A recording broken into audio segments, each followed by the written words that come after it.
যারা সাংবাদিক আছেন আপনারা যখন একজন সমস্যায় পড়বেন আমি সবসময় দেখি সবাই ঝাঁপিয়ে পড়েন। তো আজকে শাওন আপার সাথে যেটা হয়েছে, আমি শাওন আপার জন্য না, একটা মেয়ের সাথে কেউ যদি এরকম মবের কথা বলে আপনারা সবাই রুখে দাঁড়াবেন।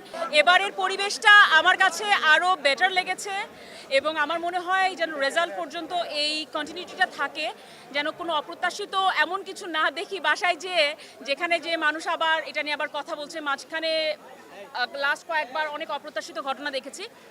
আজকে এবারের প্রত্যাশা হচ্ছে যারাই নির্বাচিত হোক না কেন তারা যেন এফডিসির জন্য কিছু করে এবং তার পাশাপাশি যারা শিল্পী রয়েছে তারা তাদের একটা বড় সময়, ইউথের একটা যৌবনের একটা বড় সময় এফডিসিতে কাটিয়ে দেয়, কাজ করে, কিন্তু তাদের যখন বয়স হয় তাদের কাজের সেরকম সুযোগ থাকে না। সেই সুযোগটা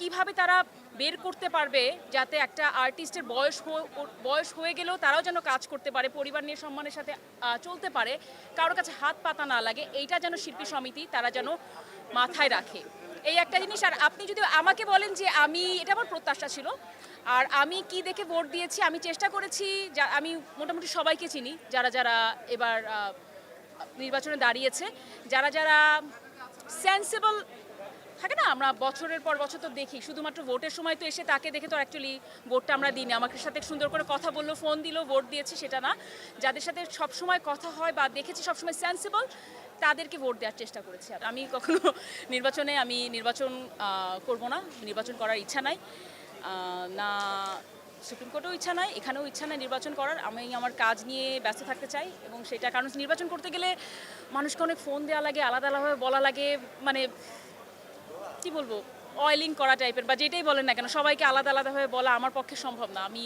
আমি নির্বাচন করতে চাই না কখনো। আর কখনো যদি মাথা খারাপ হয়ে যায় সেটা আমার আলাদা বিষয়, যে আচ্ছা না আমি নির্বাচন করতে চাই, কিন্তু কখনো যদি নির্বাচন করি সেটা সেই সংস্থার ভালোর জন্য হলেও হলে চেষ্টা করবো, বাট তাছাড়া আমার নির্বাচন করার অ্যাকচুয়ালি কোনো ইচ্ছা নাই।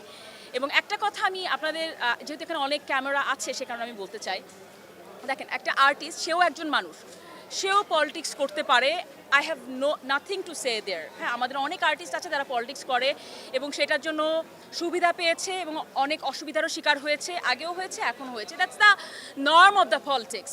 বাট আমি যেটা বলতে চাই, সবার ঊর্ধ্বে সে একজন মানুষ এবং এফডিসিতে সে যখন আসে সে একজন আর্টিস্ট।